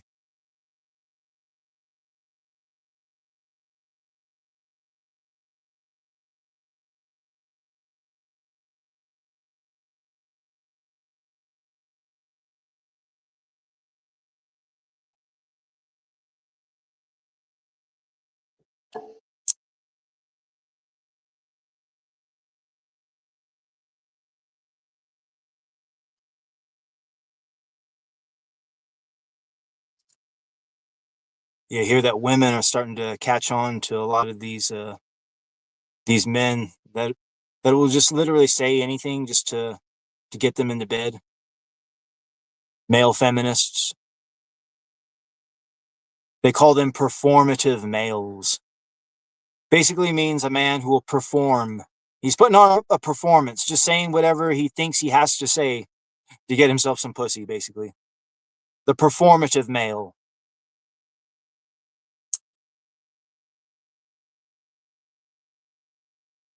Yeah, I hear that they passed some sort of law over there in Kentucky that gives it's 50-50 with the kid. If a divorce happens, automatic 50-50 custody. And after this fucking law was passed, I guess divorce rate almost dropped to nothing. Yeah, that goes to show right there. I always had this theory that a lot of times when a woman divorces a man, it's for the sole purpose of trying to cause him as much pain and suffering as possible. And what they do is they deprive him of the kids. Like, take the kids away from him. This will torture his soul. This is what will happen.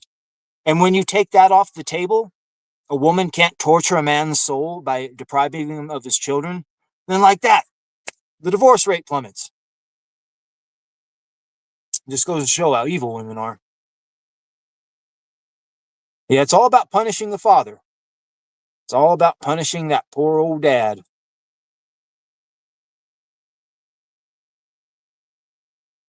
Yeah, the problem with these bitches is that they are proud whores with no shame. Shameless fucking whores. Yeah, at the end of the day, you just don't be fat and don't be a bitch. That's it. Don't be fat. Don't be a bitch.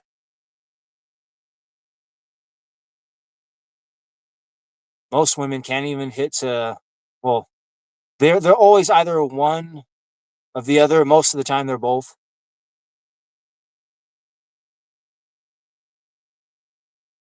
Yeah, it's all because of the death of the concept of the lady. A man has to be a gentleman, but a woman in this day and age, they don't have to be a lady. They want a gentleman, but if you want a lady, oh, that's asking too much. The reality is, ladies don't exist anymore. The entire concept of the lady is dead, same as chivalry. Proud whores with no shame, fat bitches. They love to fight and argue, bring nothing to the table except drama, just completely beholden to the whims of their demons. Yeah, these bitches, they gotta learn the nature of reality. Then they can get themselves 100% demon free. Be one thing to get your body free of parasites, do a parasite cleanse. You need to do a spiritual cleanse to get rid of them fucking demonic parasites. As these fucking bitches got to do.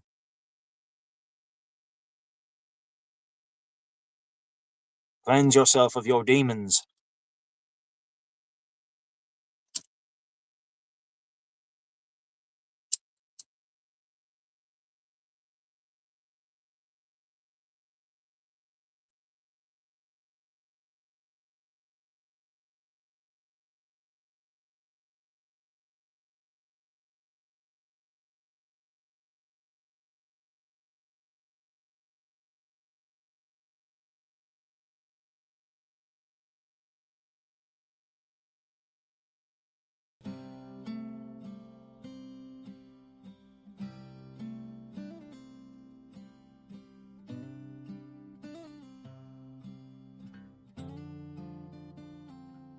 Yeah, what the hell's been going on over there in the cryptosphere? Shit. I heard that Riley and Mint Salad broke up. Yeah, I guess that wasn't gonna last. Nothing ever lasts.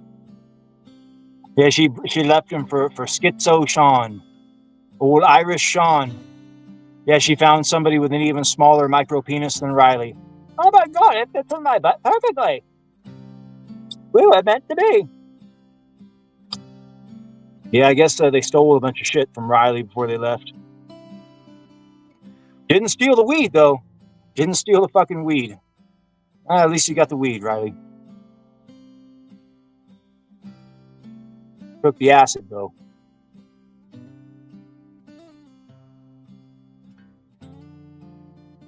Yeah, I guess that Liam fallout from the fake eating ultimately led to Vaughn Klaus leaving Comicsgate. Yeah, I fucking said it. That Liam drama was gonna fucking fracture and divide the movement even more.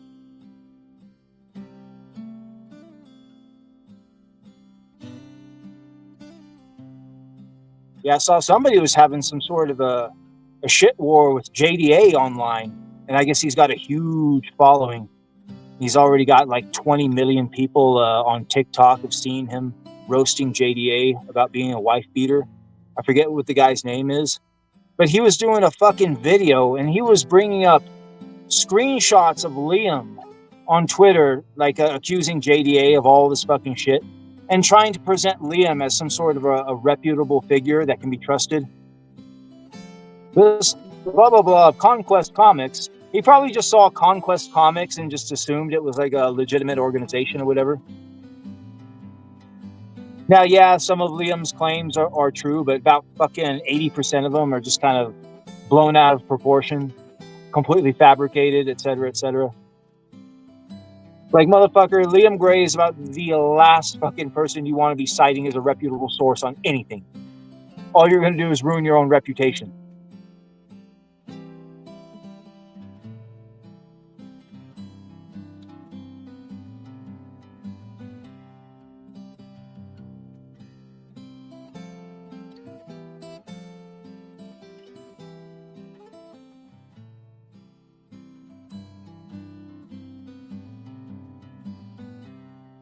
Conspiracy theory.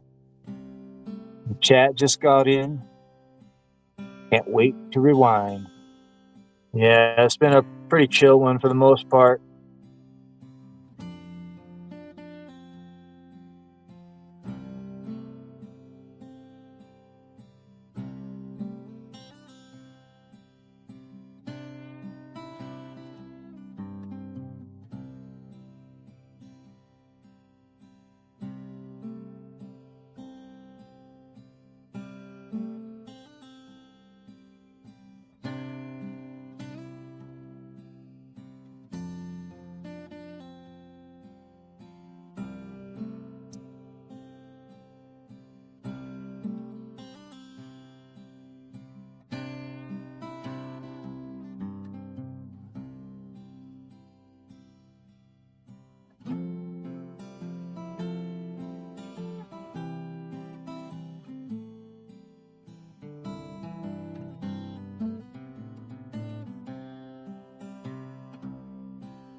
Yeah, I talked earlier about that movie called The Time Masters, that old cartoon. I guess the guy who directed that, he had directed one before in the 1970s, even earlier, another cartoon called Fantastic Planet. This is a French cartoon from the 70s. You can actually watch it for free on YouTube, both of these cartoons, Time Masters and The Fantastic Planet. But boy, Fantastic Planet, that's one of the most fucking tripped out cartoons I've ever seen. Like, it's like, just imagine a giant race of blue-skinned humanoids. And the humans are living on the planet with them, but the humans are like tiny, the size of mice, how mice would be to us. And they kind of treat them the same way that humans would treat mice. They keep them as pets sometimes. Sometimes they exterminate them. Yeah, it's pretty tripped out. Makes you see things in a different way. Yeah, the little humans, they eventually get a hold of a device that helps them learn and evolve. So then they're able to build rockets and escape the planet. And the giant blue beings, their entire society revolves around meditation and and spirituality and and having out of body experiences. And they would go out of the body and they would go drift out in space, and you don't really know what the hell they're doing. So then the little humans, when they eventually make their rockets and escape the planet, they go to some moon, and on this moon there's a bunch of stone bodies that don't have any heads on them. And then all of a sudden they see the spirits of all of the blue creatures come floating in on balls, and they rest on top of the heads of these giant stone beings, and they become alive, and they all start like dancing around, having orgies and shit. And that's what their whole fucking society revolves around. Basically, they're just sexual deviants.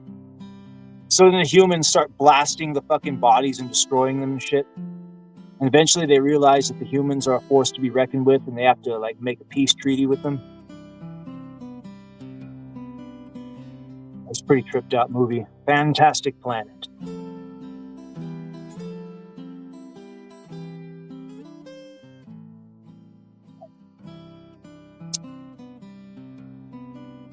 Yeah, I saw a pretty tripped out anime here recently. I binge watched it. Took me about 3 days to watch the whole thing. It was like 22 episodes long.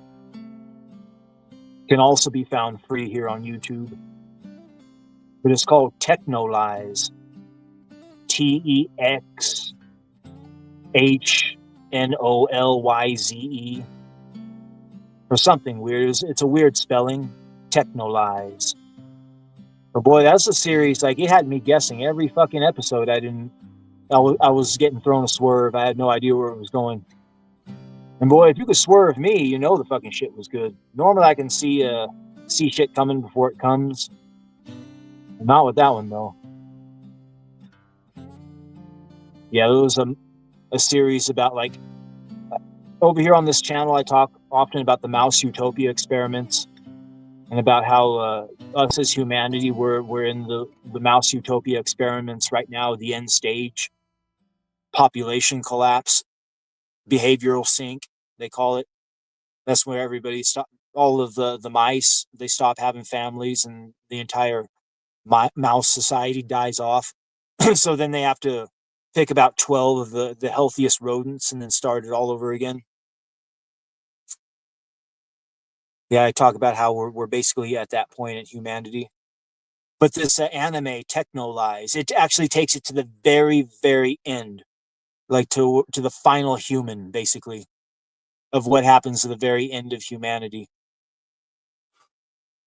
And like I guess they have this entire civilization of humans. They're living underground, but you don't know they're living underground at first, and you don't know why they're living underground. But it's basically like a bunch of like mafioso yakuzas that run the city together in an organization they call the Organo. And it starts out as a typical like yakuza style, but like a little bit of cyberpunk. People have like cybernetic limbs.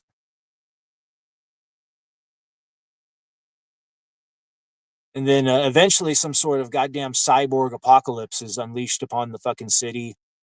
And a small band goes to the surface to try to get help. Only they realize the surface world is like completely fucking dead. Like I said, end stage of the Mouse Utopia experiments. Like there's more ghosts on the surface than there are living humans. And the living humans that you see are just old people, like right at the end of life. Nobody had kids anymore. It's just fucking like that, the end. And they don't even care that that a robot army is going to come up from underground and kill them all. So the fucking main character goes back underground to try to stop the whole thing.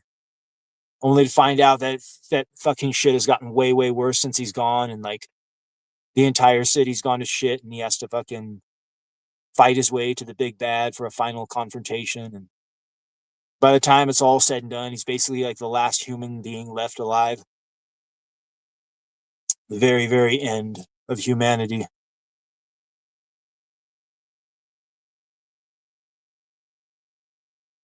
Yeah, it was pretty fucking tripped out. Techno Lies. Highly recommended.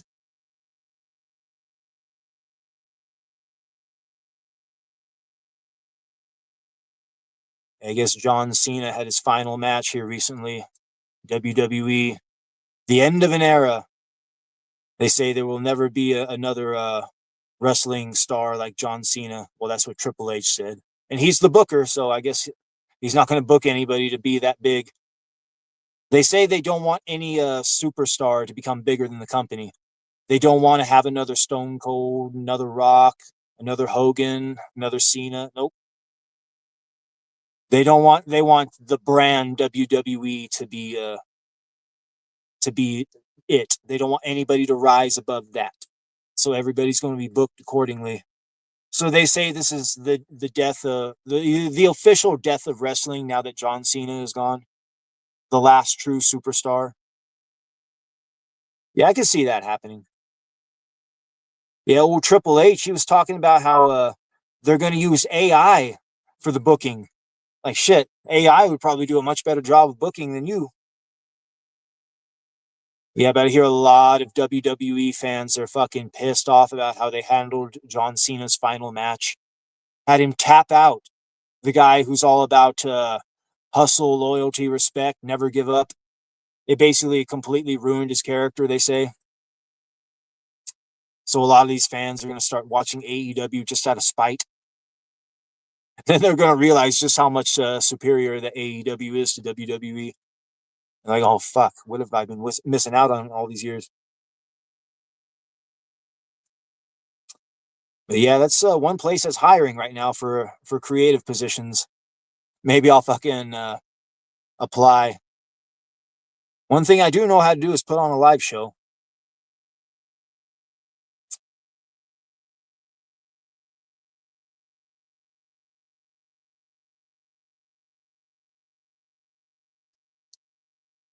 Yeah, I talked about the rise of the female robots and all that. I guess the guy who was married to Suzanne Summers, the actress, I guess he had a robot made of his wife, Suzanne Summers. There's a Suzanne Summers bot, and I guess he had programmed it to have her personality. Took all of the old messages that he ever had from her or whatever, fed it into an AI, crafted a fucking personality around his dead ex. Digital necromancy.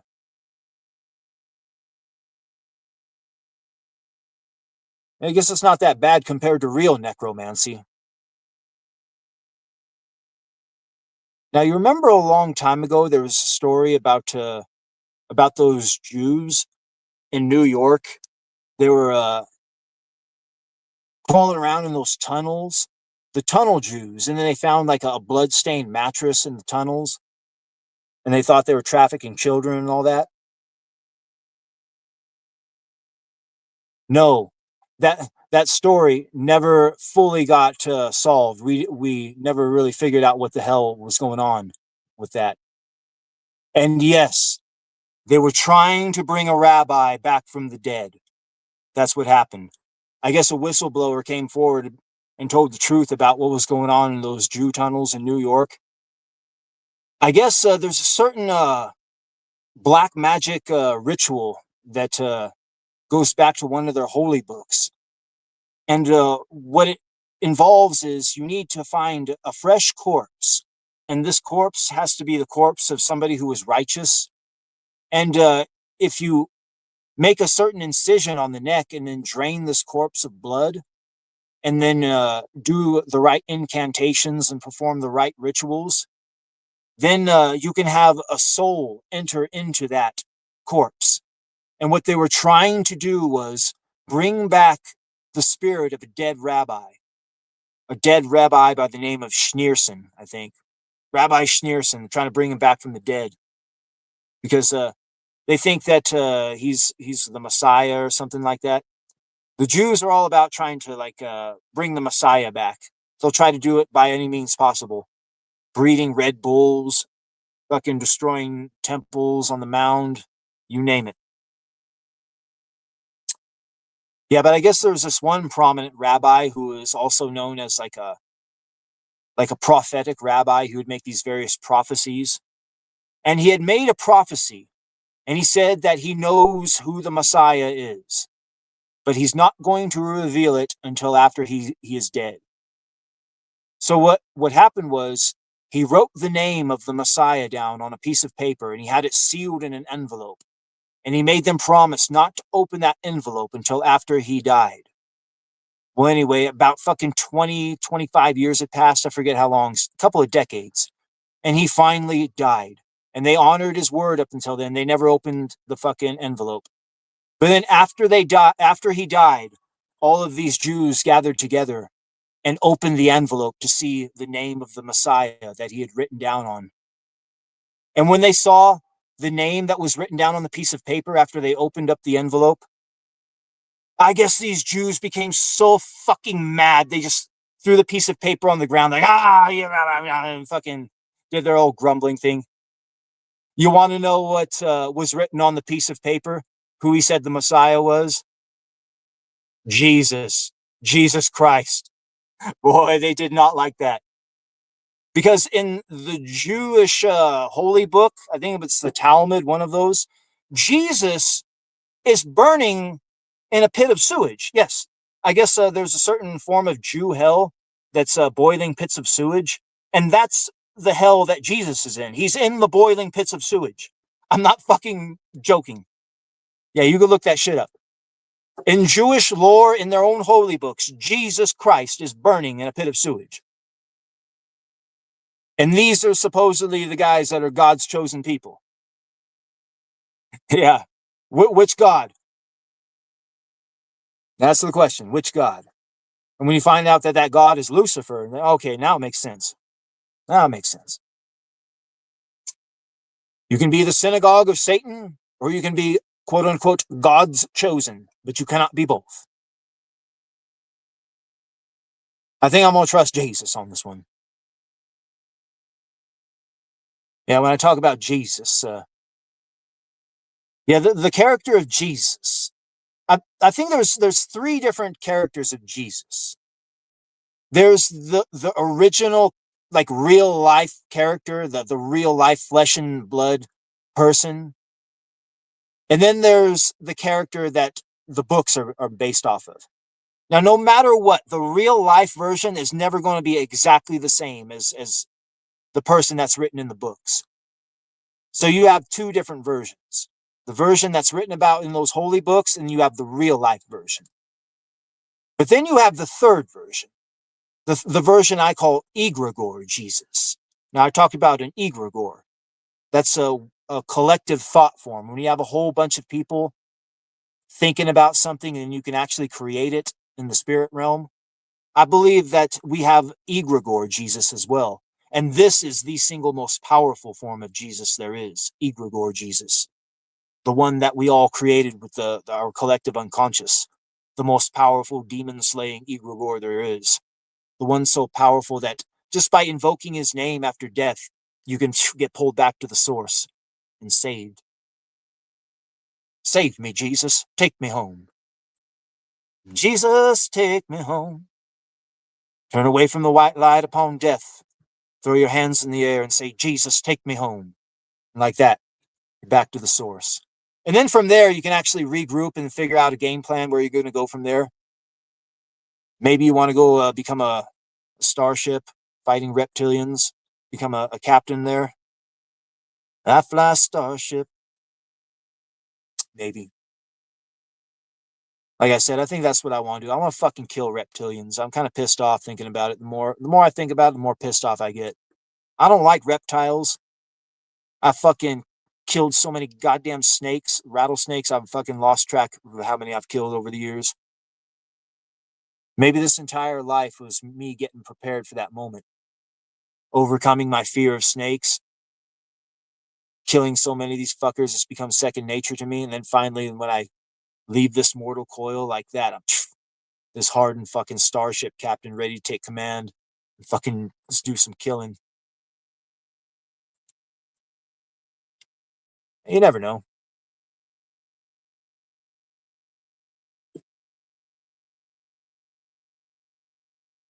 I could just come back as a human again. I just hope I don't come back as an Indian. Fuck, that'd be so bad. Be reborn as an Indian. Oh no! The only thing worse would be born in sub-Saharan Africa. Hey, but at the end of the day, if I'm born in India, I'm just going to immigrate to Canada. Or sub-Saharan Africa, I'm coming to fucking Europe. And I'm going to do some raping. Yep. Sometimes I think these people from the third world, India, Africa, these people, they've been through the soul recycling matrix so much that they've had so much of their humanity stripped from them that they're basically just ghosts, just husks of humans. This is why they basically operate on the most base of they're almost like animals, really. All about just fucking and eating, pillaging, raping, killing. Oh, fight, fuck. Yeah, the white race is being socially engineered into extinction. Gotta wake the fuck up, realize what's what, save ourselves. The only problem is the women, they're so far gone. So far gone. I don't know if there's any hope for them. Yeah, like Eve being tempted with that apple. So too have the women been tempted by the forbidden fruit of feminism, turned against their fellow man, weaponized, bringing as much chaos and suffering into their environment as possible, feeding the demons. Looking for a job in the city, working for the man every night and day.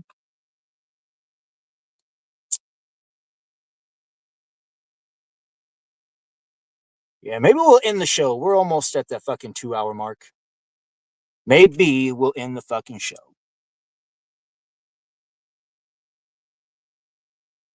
Yeah, it's been a fun one, guys. Thanks for coming out, y'all. And like we always do about this time, we gonna end it with a song. Looking for a job in the city, working for the man every night and day. Thanks for coming out, y'all.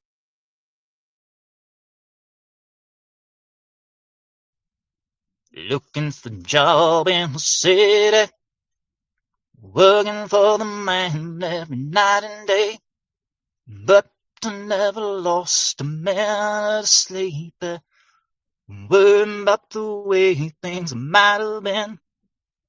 Big wheel keep on turning, turning, Proud Mary keep on burning. Rolling, rolling, rolling, rolling, rolling on a river, rolling on a river, rolling, rolling, rolling, rolling, rolling on a river. Cleaned a lot of plates in Memphis, cooked a lot of tang down in New Orleans, but I never saw the good side of the city until I hitched a ride on the riverboat Queen. Big wheel keep on turning, Proud Mary keep on burning. Rolling, rolling, rolling on a river. I said rolling, rolling, rolling on a river. Rolling, rolling, rolling on a river.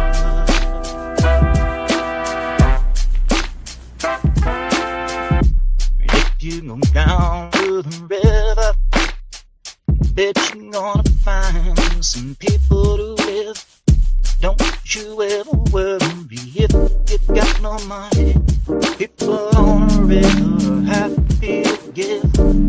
Big wheel keep on turning. Proud Mary keep on burning.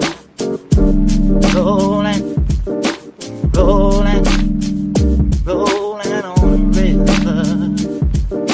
I said rolling, rolling, rolling on the river. Rolling, rolling, rolling on the river.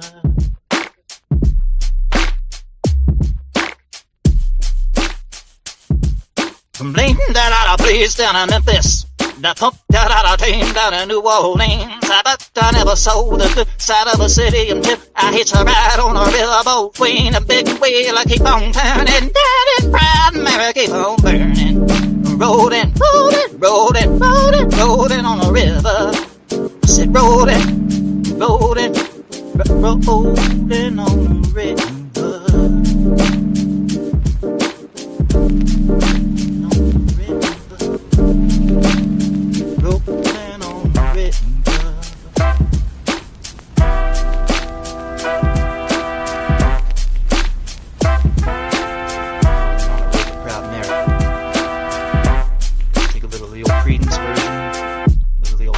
Version, flip it, Big Daddy style.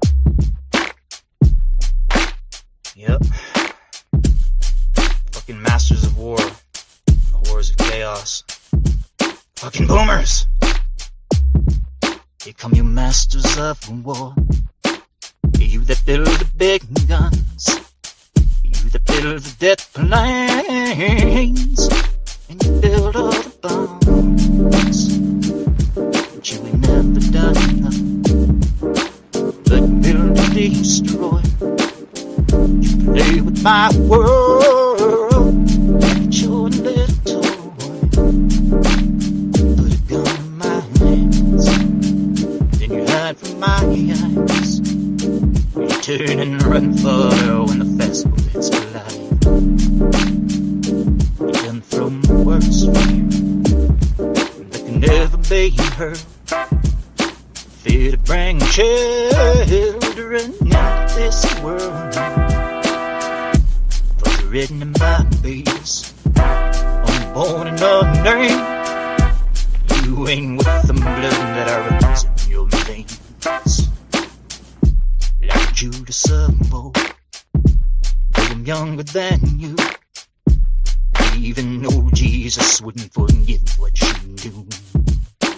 And I hope that you die, and your death will come soon. And the part of your casket on a pale afternoon. Watch as you roll down into your deathbed. And I'll stand over your grave till I'm sure that you're dead. Here come you masters of war.